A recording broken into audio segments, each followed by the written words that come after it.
లోకేష్ వల్ల చిక్కుల్లో పడబోతున్నారు చంద్రబాబు. సీఎం కుర్చీ కోసం లోకేష్ పాకులాట. మరి లోకేష్‌ని ముఖ్యమంత్రిని చేయాలి అంటూ ఆ తాపత్రయంతో చంద్రబాబు వేస్తున్న అడుగులు రేపొద్దున ఆయన్నే చిక్కుల్లో పడేస్తాయి అంటూ అంబటి రాంబాబు చేసినటువంటి ఆరోపణలు కావచ్చు, రాజకీయ విమర్శలు కావచ్చు, ప్రస్తుతం రాజకీయ దుమారాలు రేపుతా ఉన్నాయి. మరి అంబటి రాంబాబు వ్యాఖ్యల్ని ఎలా చూడాలి? అందులో ఎంతవరకు వాస్తవం ఉండే అవకాశం ఉంది? ఇవే అంశాలు మనతో విశ్లేషించేందుకు ప్రముఖ రాజకీయ విశ్లేషకులు అడిసిమల్ శ్రీనివాసరావు గారు ఉన్నారు. సార్ నమస్తే. నమస్కారం. సార్, ఈ రోజున లోకేష్ గారు ఆ సీఎం కుర్చీ కోసం పాకులాడుతున్నారు. మరి తన కొడుకుని ముఖ్యమంత్రిని చేసుకోవాలి అని చెప్పేసి చంద్రబాబు తాపత్రయపడుతున్నారు. లోకేష్ కారణంగా ఆయన చిక్కులో పడబోతున్నారు అంటూ అంబటి రాంబాబు రాజకీయ విమర్శలు ఎలా చూడాలి? ఎందుకంటే వంకలైన డొంకెట్లు ఏడిసేట్ అంటారు. అంటే వాళ్ళకి ఏం మాట్లాడాలో తెలియదు. వాళ్ళ పరిస్థితి ఆగమ్య గోచరంగా ఉందా, అయోమయంగా ఉంది. ఇలాంటి పరిస్థితుల్లో డెఫినెట్ గా వాళ్ళు ఏదో ఒకటి వాళ్ళ మధ్యలో ఏం మాట్లాడాలో తెలియనప్పుడు వచ్చి మాట్లాడు. నేను ఒక మాట చెప్పదలుచుకున్నాను. పవన్ కళ్యాణ్ గారు కానీ లోకేష్ గారు కానీ అర్జెంట్ గా సీఎం చేయాలన్న కోరిక అయితే వాళ్ళలో లేదు. కారణం ఏంటంటే వాళ్ళలో ఒక చిత్తశుద్ధి ఏంటంటే ప్రజలే ముందు, రాష్ట్రం ఫస్ట్, స్టేట్ ఫస్ట్. అంటే రాష్ట్రాన్ని అభివృద్ధి వాళ్ళు ఇచ్చిన హామీ ప్రకారం రాష్ట్రంలో అభివృద్ధి చేయాలి, ఉపాధి కల్పించాలి, పెట్టుబడులు తీసుకురావాలి, అలాంటి ఇది వాళ్ళ లక్ష్యం. ఆ లక్ష్యాన్ని చేరుకునే వరకు ఈ ఆలోచన వేరే ఆలోచన ఉండదు. వాళ్ళకున్న బాధ్యతలో తలమూలకలే ఉన్నారు. ఇప్పుడు వాళ్ళు ఉన్న బాధ్యతలో వాళ్ళకున్న హోదాల నుంచి సీఎం అయిపోతే వచ్చింది ఎక్స్ట్రా ఉండదు. వాళ్ళ అధికారానికి ఏం లోటు? వాళ్ళ అధికారానికి ఏమైనా లోటు ఉందా? ఏమంటే సర్వాధికారం అనుకుంటారు. దాన్ని ఆ పదమనీళ్లు అలంకారంగా ఏం భావించట్లా. వాళ్ళున్న బాధ్యతలో వాళ్ళు నిర్వహిస్తున్న పదవిలో పూర్తి స్థాయి అధికారాలతో ఉన్నారు. పవన్ కళ్యాణ్ గారు ఆ party chief and deputy CM. వాళ్ళ పేరుకి డిప్యూటీ సీఎం అని ఏమనుకుంటారు? ఏం చేయాలనుకుంటే చేయాలి. డెఫినెట్ గా ఆయనకి ఇంకా ఏం కావాలనుకుంటాడు హోదా విషయంలో? ఏమంటే హోదే కదా. నువ్వు చేయగలిగింది చేయగలుగుతావు. ప్రజలకి నీ నిర్ణయాలు అమలు చేయబడుతున్నాయి. నీకు తగినంత మర్యాద, గౌరవం దక్కుతున్నాయి ప్రజల నుంచి, పక్క పార్టీల నుంచి, మీ పొత్తులో ఉన్న పార్టీల నుంచి. అంతకు మించి ఏం కావాలనుకుంటాడు ఆయన? లోకేష్ గారు మంత్రిగా ఉన్నాడు, గతంలో మంత్రి చేశాడు, ఎమ్మెల్సీ చేశాడు, ఇప్పుడు ఎమ్మెల్యే, మంత్రి. ఆ పార్టీ చీఫ్ వాళ్ళ నాన్నగారు, ఆ పార్టీ పెట్టింది వాళ్ళ తాతగారు, వాళ్ళ మామగారు, మేనమామ 3 సార్లు ఎమ్మెల్యే. స్వయంగా ఆయన గతంలో మంత్రి చేశాడు, ఇప్పుడు మంత్రిగా ఉన్నాడు. ఇవాళ పార్టీ అంతా పాదయాత్ర చేసిన తర్వాత, యువకుల పాదయాత్ర తర్వాత పార్టీలో కేడర్ అంతా ఆయన్ని నెత్తిలో పెట్టుకున్నారు. ఆ పార్టీలో ఆయనకి ఏం కావాలంటే అది అవుద్ది. ఒక రకంగా ఆయనే చీఫ్ కింద లెక్క.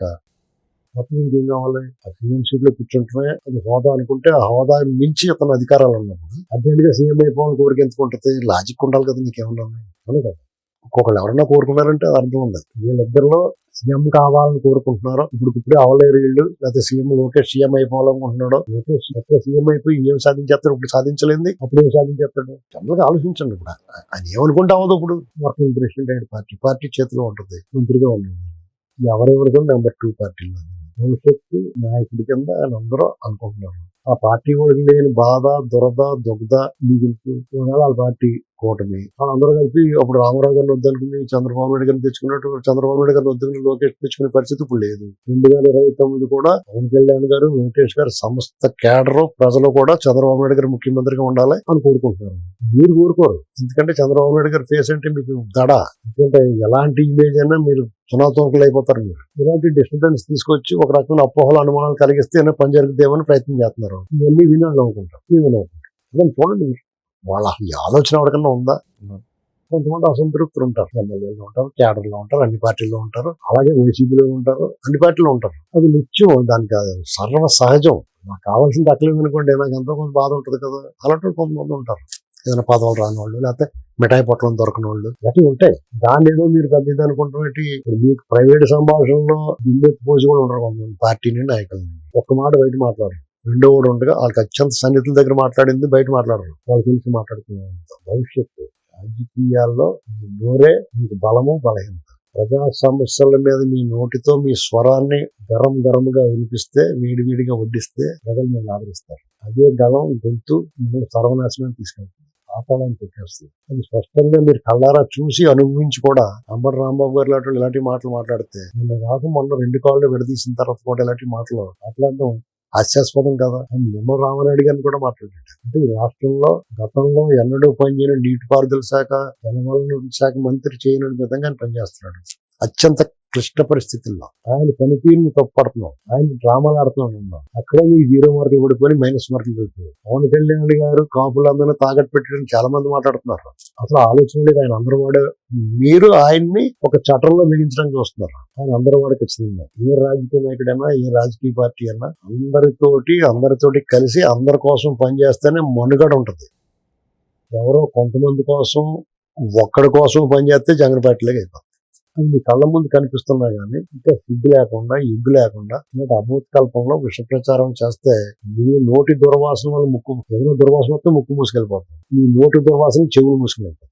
మా నాటి వాళ్ళు గట్టిగా 2 అంటిస్తాం. మీకు మాట చెప్తాం అంతే. దీనివల్ల మీకు పెద్ద ప్రయోజనం ఉండదు. అవునా కదండి? అస్సలు విలువ లేనివాడు మాట్లాడితే మామూలుగా అదే మాట ఇంకొకటి మాట్లాడితే ఎంతో కొంత విలువ ఉంటుంది. విలువ కలిగిన, విశ్వసనీయత కలిగిన మనుషులు ఆటి మాటలు మాట్లాడరు. విలువ లేని వాళ్ళు, విశ్వసనీయత లేని వాళ్ళు నెత్తిమీద రూపాయి పడితే ₹10 కూడా మారినోళ్ళు మాట్లాడతారు అన్నమాట. ఇప్పుడు చిరంజీవి గారిని అంటే మరి ఎంత కలిపి చిరంజీవి గారు యాక్టివ్ పాలిటిక్స్ లో ఉన్న ఆంధ్రప్రదేశ్ లో ఆయన పార్టీ ఎంతో కొంత మీకే సపోర్ట్ చేయడం. మీరు తీసుకున్న పనికిమాల నిర్ణయాన్ని కూడా మద్దతు ఇచ్చాడు పాపం ఆయన. కానీ మొహమాట వస్తుడు ఏం చేస్తాడు? ఆయన కూడా మీరు ఆయన మెత్తదనాన్ని, మంచితనాన్ని కూడా మీరు ఆయన మళ్ళీ విమర్శిస్తున్నారు. అందుకని పాలు పోయకూడదు అంటారు.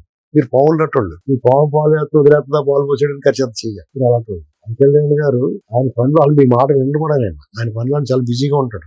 మొన్న ఆయనకి అనారోగ్యం, ప్రధానమంత్రి గారు మనం పొదుపు చేయాలరా బాబు అన్నాడు. ఆయన 4000 తగ్గి ఆ చేతిలో ఉన్నది ఏమంటే అది చేసేసారు. కాబట్టి దారి తిన్ను లేక ఇలాంటి మాటలన్నీ మాట్లాడతారండి. ప్రజలకు సంబంధించింది, ప్రజలకు ఉపయోగపడేది, అభివృద్ధికి సంబంధించి సంక్షేమం గురించి మాట్లాడితే బాగుంటుంది.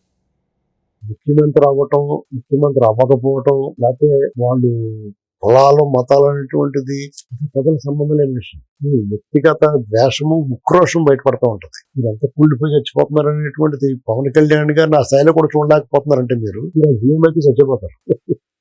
అవునా కదా? వాళ్ళు ముందు నుంచి లోకేష్ గారి మీద పడ్డారు. ఇంకా ఆయన గత ప్రభుత్వం 14-19 టైంలోనే ఆయన దారుణంగా వేధించారు, ఫోన్ చేశారు. తర్వాత మీరు అధికారుల్లో వచ్చిన తర్వాత ప్రభుత్వంగా వేధించారు. ఆయన మీరే తయారు చేశారు కత్తి కొరవలాగా. మెలికల కత్తి అంటారు కదా, మెలికల కత్తిలో తయారు చేశారు. మామూలు కత్తిలో పొడిచేలా తీసేస్తే ఏమవుతాం, కానీ మెలికల కత్తి ఇచ్చి పొడిచేతలు లాగేమనుకోండి పేగులన్నీ ఇతలకు వచ్చేస్తాయి. అలా తయారు చేశారు. ఇవాళ రేపు బాబు మీ భయం ఏంటంటే, ఆందోళన ఏంటంటే ముఖ్యమంత్రి అయిపోతాడేమో రా బాబు అని భయం. చంద్రబాబు నాయుడు గారు చాలా మంచోడు కదా, ఎందుకంటే కక్ష రాజకీయాలు చేయడు కదా. కుక్క కరిస్తే మనం కరం అనుకుంటాడు పాపం మన పెద్ద మనిషి. వీళ్ళు అలా కాదు కదా, కుక్క కరిస్తే కుక్క యజమాని కరుస్తారు. పెట్టుకోవాలి. కాబట్టి ఆ భయం, ఆందోళన నుంచి ఏమవుతాయంటే, ఒక ఆందోళన, అనుమానం, భయం ఉన్నప్పుడు ఆ గదిలో దయ్యం ఉందేమో, లేదా ఆ మూల పాము ఉందేమో, ఈ భయం, ఆందోళన నిన్ను పిచ్చి మాటలు మాట్లాడిస్తుంది. వాళ్ళంతా కూడా అయోమయ స్థితిలో ఉన్నారు. ఒక నిర్దిష్టమైన ప్రణాళిక కానీ, నిశ్చితమైన విమర్శ చేయాలని, సద్విమర్శ చేయాలని కానీ, విమర్శ కూడా అర్థవంతంగా ఉండాలని కానీ ఆలోచన లేదు. రూపురేఖ, లావణ్యాలు, కుటుంబ జీవితం, వ్యక్తిగత విషయాల గురించి మాట్లాడతారు. ఇప్పుడు ఆ పార్టీలో అధికారంలో ఉంది, వాళ్ళు పనులు చేసుకుంటున్నారు. ప్రజలకి హాని కలిగించకుండా ప్రజల మేలు కోరే పనులు చేస్తా వాళ్ళు ఏ పొజిషన్ ఉంటే ఏంటి, ఎమ్మెల్యేగా ఉండి కూడా పనిచేసిన మనం మెచ్చుకోవాలా. నువ్వు ఎమ్మెల్యేగా ఉండి పనిచేస్తున్నావు, నువ్వు ముఖ్యమంత్రి అయిపోంటే, మంత్రి అయిపోంటే, కొత్తగా ఏం బాధ్యతలు వచ్చేస్తే అతనికి హోదా పెరుగుద్ది, కారణమే పెరుగుద్ది. ఒక 2-3 అసిస్టెంట్లు, PS లో వాళ్ళు పెరుగుతారు. అంతే తప్ప పనివాడికి పనితీరులో మార్పు రాదు. నువ్వు పనివాడు కాదనుకోండి, కోటలో ఉన్నట్టు, పేటలో ఉన్నట్టు. జగన్ చూసాం కదా మనం. పోలవరం ప్రాజెక్టు గారు ఏం మాట్లాడాడు అతను చెప్తాడు. రామారెడ్డి గారు చేస్తున్న శాఖని అంబటి రాంబాబు గారు నిర్వహించాడు. ఆయన ప్రశ్న వేస్తే ఒక విలేకరి ఏం తెలుస్తున్నాయి ఇవన్నీ నన్ను అడుగుతున్నారు మీరు. మరి మీకు అలాగే అనిపిస్తుంది. పనిచేసేవాడికి దాని గురించి అవగాహన ఉంటుంది, ఎందుకంటే పనిచేశాడు కాబట్టి. ఒకవేళ తెలియకపోతే తెలుసుకుని చేస్తాడు కాబట్టి. ఏమి చేయనివాడికి ఏం తెలుస్తుంది, ఇంట్లో పడుకున్నవాడికి ఏం తెలుస్తుంది. అంబటి రాంబాబు గారు ఇలాంటి మాటలు తగ్గించుకోవాలి. లేదంటే ఇంకా అబాస్ పాలు అవుతాడు. ఇప్పటికే అబాస్ పాలు అయిపోయాడు. అందరూ ట్రోలింగ్ చేస్తున్నారు, ఇంకా రెచ్చిపోయి మాట్లాడుతున్నారు. కొన్నాళ్ళ తర్వాత అతనికి చికిత్స అవసరం అవుతుంది.